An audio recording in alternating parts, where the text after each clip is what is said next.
By means of this meritorious deed, may I never join with the foolish, may I join always with the wise, until the time I attain Nibbana. May the suffering be free from suffering, may the fear-struck be free from fear, may the grieving be free from grief, so too may all beings be. From the highest realm of existence to the lowest, may all beings arisen in these realms, with form and without form, with perception and without perception, be released from all suffering and attain to perfect peace. Excellent, excellent, excellent. Now, friends, it is time for you to ask your question. Our friend Veronique or Chaturi will read those questions for me and I'll answer. If you have other questions, you can go to the chat box and write there so we can see those questions as well. Okay, Bhante, can you hear me? Yeah, I can hear you. Okay, so the first question is, Dear Bhante G, please explain the difference between Kamma and Anusaya. Good question.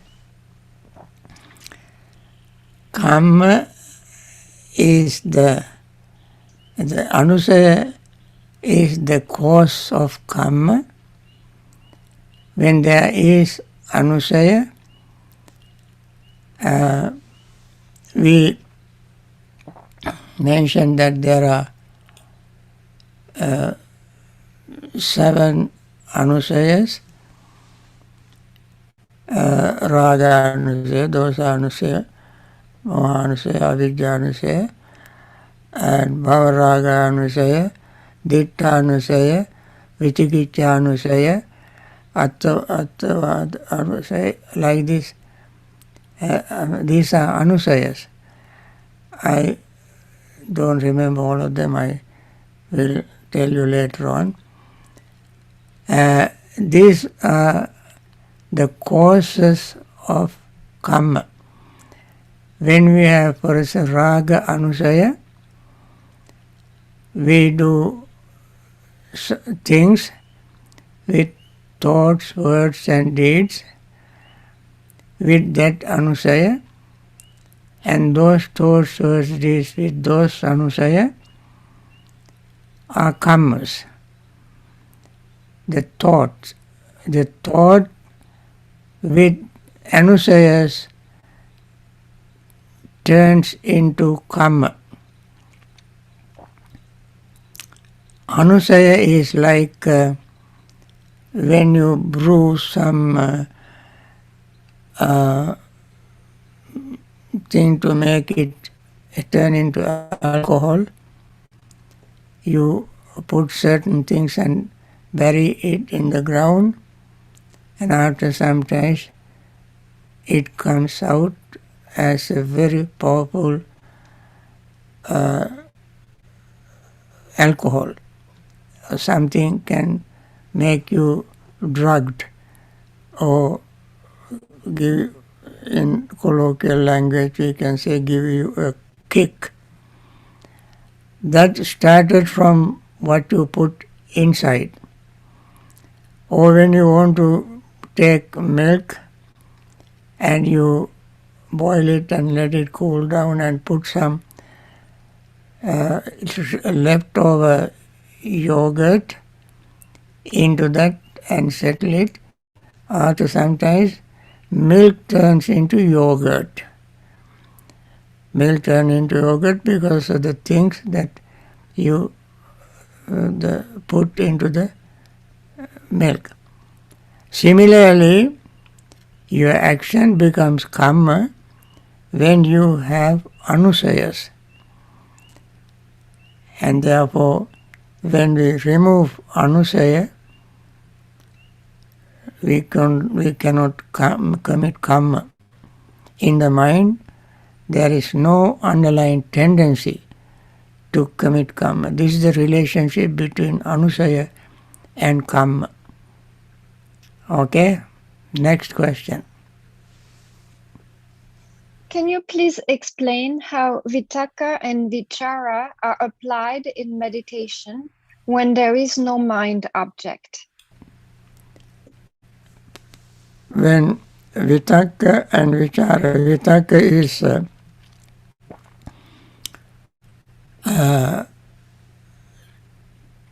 three types, or actually 6 types.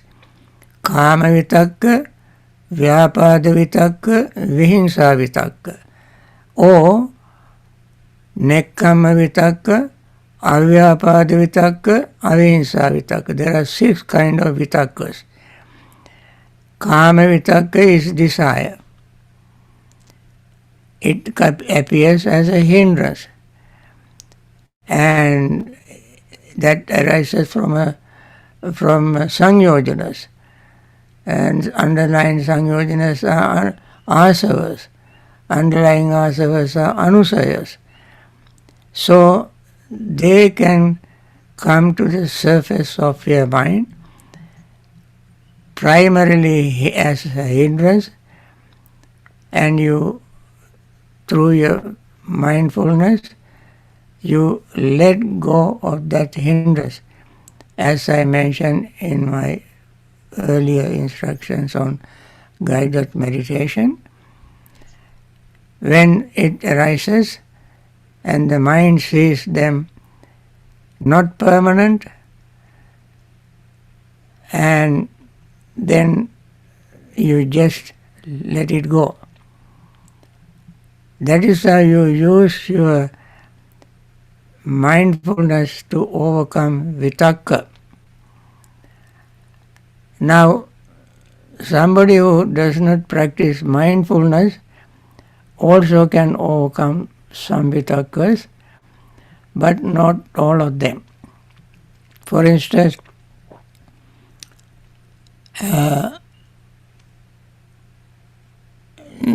nekkama vitakka, avihinsa, nekkama vitakka, avyapada vitakka, avihinsa vitakka. Nekkama vitakka you cannot practice if you are not mindful, because in nekkama there are 3 levels. That is temporary subsiding, what you call tadanga, one by one, and then you suppress them temporarily by attaining jhanas. And the last is called samucceda, complete destruction. That you cannot do without mindfulness. And therefore, this is how we use our mindfulness to overcome all vitakkas, both wholesome and unwholesome, to make the mind calm, peaceful, and attain nibbana. So it's a very big subject, and the question is very good. It takes a long time to explain it in full and detail. Okay, next question. Does adishtanaya belong to vibhava tanha? Abhisamaya? Adishtanaya. Does it belong to vibhava tanha? Aditthana, vibhava tanha. Okay, good. Aditthana. Aditthana, by using aditthana, you cannot overcome vibhava tanha. But aditthana is very important to continue your practice, to make you get more encouragement, more energy, and not to give up. Aditthana is one of the stages of energy.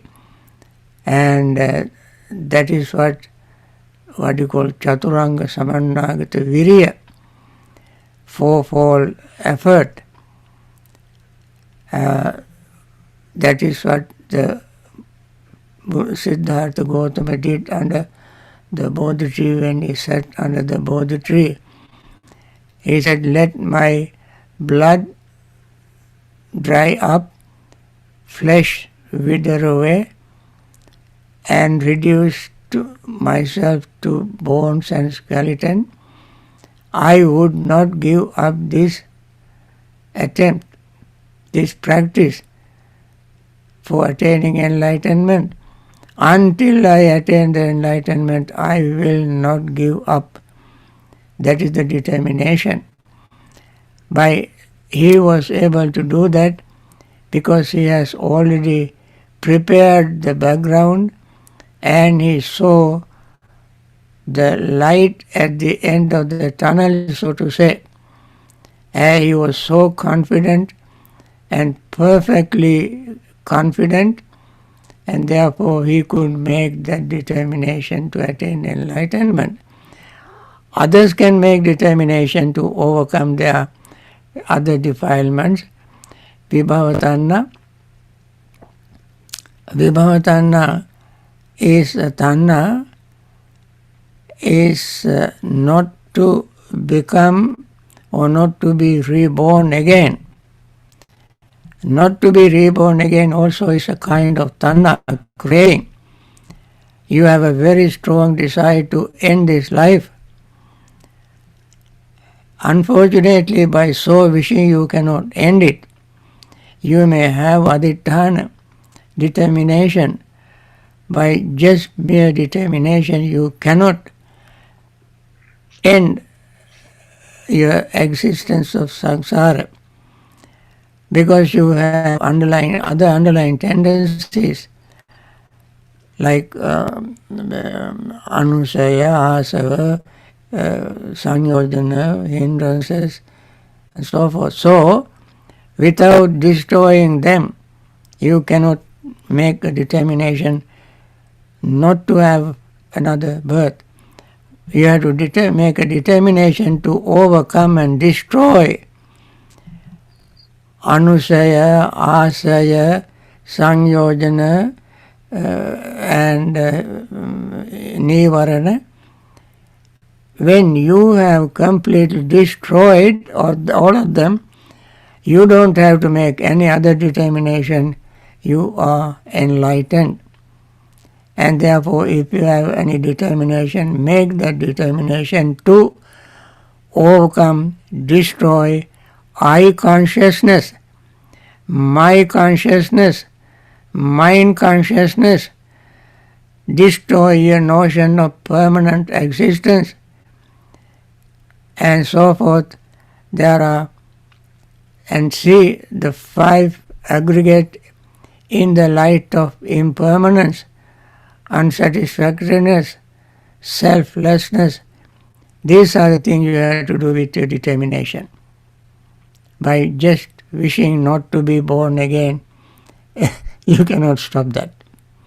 That Buddha has very clearly mentioned in Mahasatipatthana Sutta. He said, Jati dhammanam bhikkhave sattanam evaṁ icca uppajjati. Aho vatama na jati dhamma sama, na ca vatano jatin agacchayasi. Being subject to be born again and again, may wish, may I not be born again. No rebirth come to me. By so wishing you cannot do that. So that is the answer to your question. Another question. Last week, you gave an analogy about a cane and a cow. You mentioned the cane as mindfulness and the cow as our mind. I have practiced walking meditation using this analogy. I use the cane to tap on my left shoulder and mindfully turning to the left. Likewise, I use the cane to tap on my right shoulder and mindfully turn to the right. These actions bring mindfulness of rising and falling of bodily movements at the present moment. Under this context, I would appreciate it if Bhante would guide me further in respect to sati and sampajanya. What Dhamma should I be paying attention to and contemplate? Thank you. Oh, good question. Yes, you use your cane to guide you. You can use your mindfulness and rising and falling of your movement do with mindfulness. Rising and falling there means impermanence. But you have to use your cane to see something more this cow is trying to do. Cow is maybe stumbling here and there. The walk may not be very steady. Either cow tries to run and falls into the field. Likewise, you check your mind. Check the mind to see how whether greed arises or hatred arises, delusion arises in your mind. That is the most important. That is what you have to do with your mindfulness cane. Mindfulness cane must look at the mind. See whether you think of I, or whether you think of mine, or you think of this is myself. These are the things you have to see and guide the bull or buffalo to get rid of them. Get rid of the buffalo's eye. If you are the buffalo, that eye is yours. So don't try to hold on to anything. Let them go. Especially greed, hatred, delusion. I, my mind, that is called etang mama, eso hamasmi, eso me atta. This I am, this is myself. Oh, this belongs to me, and this is myself. Look at your mind. They arise only in your mind, not on your foot, not on your lungs, not on your hand, but they arise in your mind. Use the mind to see what the mind does. Mind can cheat you, camouflage itself to cheat you and drag you in various directions. Your own mind. I must say your own mind just as in conventional sense, because you don't own mind. Mind owns you. All this arises in the mind. Be mindful to see what is happening in the mind and let them go. That is what you have to do with your cane. All right? Next question. Bhante, are the aggregates dukkha? And did the Buddha still experience dukkha from the age of 35 to 80, that is after his enlightenment? Thank you. Could you repeat the question again? Are the aggregates dukkha? And the second part of the question is if the Buddha still experienced dukkha after his enlightenment when he was between 35 and 80 years old. Oh, no. He experienced pain, but not dukkha. When his foot was hurt, he experienced the pain. When he had a headache, he experienced the pain. When he had a backache, he experienced the pain. Dukkha, he did not experience. Why? All others who have not attained enlightenment are clung to their aggregates, 5 aggregates. As long as anybody remains clinging to 5 aggregates, 5 aggregates become the aggregates of clinging. If you free yourself from the clinging to 5 aggregate, you will have only 5 aggregate, not aggregate of clinging. So Buddha was liberated from the aggregate of clinging. He still had the aggregate, and therefore it is said that Parinibbuto Bhagava Parinibbana Dhammandeseti in Chula Satchaka Sutta. Chula Satchaka Sutta. In Majjhima Nikaya you can see that Chula Satchaka Sutta. There Venerable Ananda said Parinibbuto so Bhagava Parinibbana Dhammandeseti. Parinibbuto means passing away. How can passed away Buddha teach Dhamma? It is not the Buddha that passed away, but his clinging passed away, holding passed away, depositing passed away, his treasure passed away, his greed passed away. After passing away greed, he was in Nibbana. While living he was in Nibbana, and therefore he attained that state, and he lived for 45 years after that, and during that 45 years he taught the Dhamma. Parinibbuto so Bhagava Parinibbana Dhammandeseti.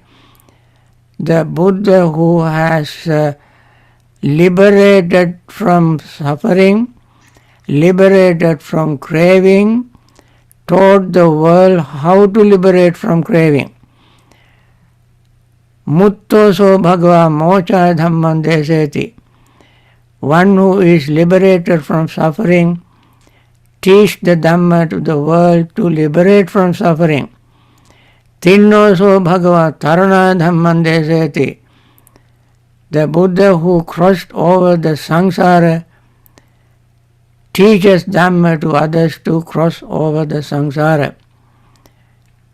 And therefore, Buddha did not have suffering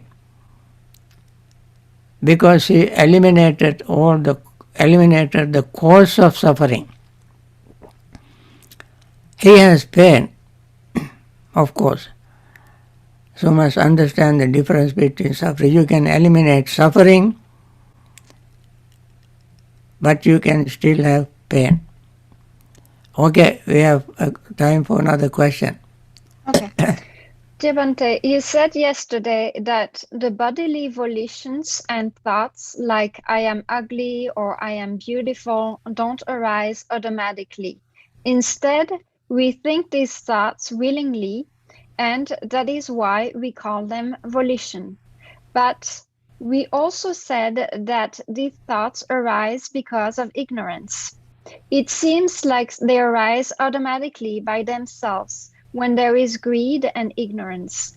How could we call them volitional in that sense? Thank you.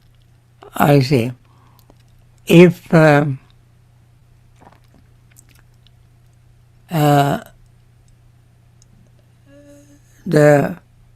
underlying tendency of desire,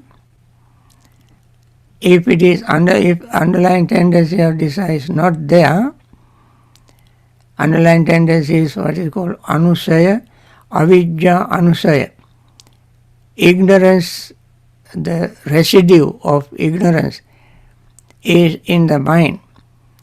When the feeling arises, this underlying tendency makes you cling to the feeling. If the feeling is very pleasant, very beautiful, very tempting, the mind necessarily tries to hold on to it. That is what happened to people who have attained jhanas, at that time mind is so calm and peaceful, and they thought that was nibbana, that was enlightenment, and they kept clinging to that particular peaceful feeling. When they died in that with that feeling, they will be reborn in Brahma realms. There they stay, eons and eons and eons, enjoying that feeling. But eon means a limit of time. When that limit is reached, they lose all their attainment and then fall back to maybe human realm. If they have suppressed defilement, they may even go below human realms. Therefore, clinging to this pleasant, beautiful feeling in meditation is very dangerous. It is no different from any other clinging. So, that is why Buddha introduced this vipassana system, mindfulness of impermanence. When you have mindfulness of impermanence, you experience peace that is not describable as a feeling of anything. It only prevails peace. So we have to make the distinction between what we experience now without eliminating the underlying tendencies is what one can experience when one attains full liberation. Okay, we have very short time for one quick answer. You have a quick question. Answer required. Question that answer required quick answer. I don't think we have any more such questions, Bhante. Okay, if we don't have any more questions, I think our time also is almost up. We have only 2 minutes. So friends, this is a very, very wonderful practice. You try to see the Buddha through Dhamma. No any other way. There are 3 ways of seeing the Buddha, as I mentioned to you. One is child seeing the Buddha. Child sees the Buddha statue in the temple or in your home or in public place or somewhere. The image made of clay or metal or concrete and so forth. In his mind, that is the Buddha. Adults see the Buddha, they create an image in their mind of the person who was born, who attained full enlightenment and lived for another 45 years, the one who attained enlightenment at the age of 35 and passed away at the age of 80, and you create that image in your mind with all 32 marks and 80 minor marks and so forth, all create in your mind. That is the adult's way of seeing the Buddha. Aryan, adult unenlightened or Putujjana, ordinary person. But Aryan person who is engaged in practice in Dhamma, meditation and so forth, can see the Buddha through the Dhamma. Dhamma is within us. We focus our mind on that Dhamma, and as Dhamma is revealing to us, we can see how pure, clean, enlightened the Buddha is.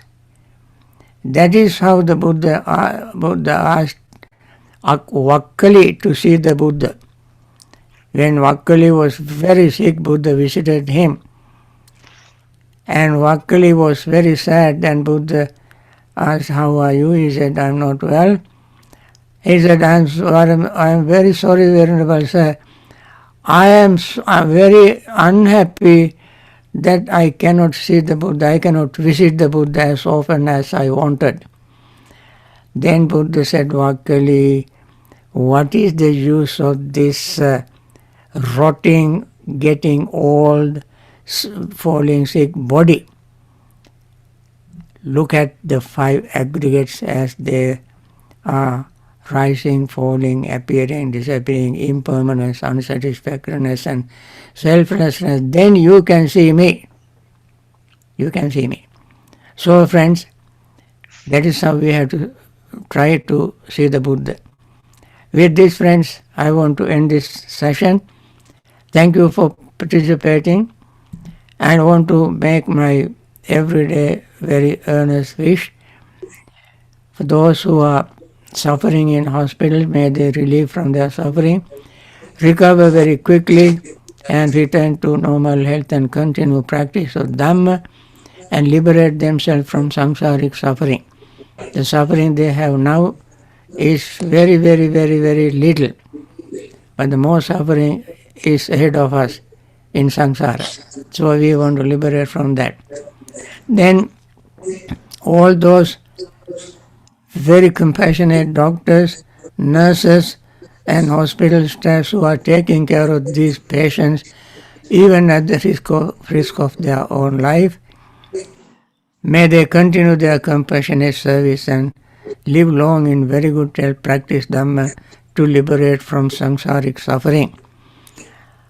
And those who are supporting in many ways also continue their compassionate service and liberate themselves from samsaric suffering. Those who have lost their loved ones, unfortunately, during these past 2 years, people died unexpectedly, untimely. Because of that, their relatives are suffering. Grief, may they free from that grief and liberate themselves from samsaric suffering. May everybody, leaders and others, and especially those who are listening to these talks and trying to practice Dhamma, are very wonderful people.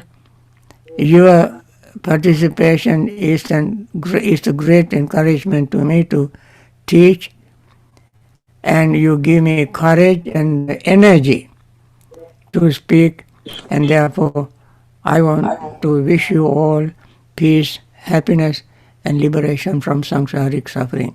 Thank you. Sadhu, sadhu, sadhu. Be free from all Sadhu, sadhu, May the sadhu. Sangha remain well Thank and you. bound together. Sadhu, sadhu. Bhante. Sadhu, sadhu, sadhu. Bhante.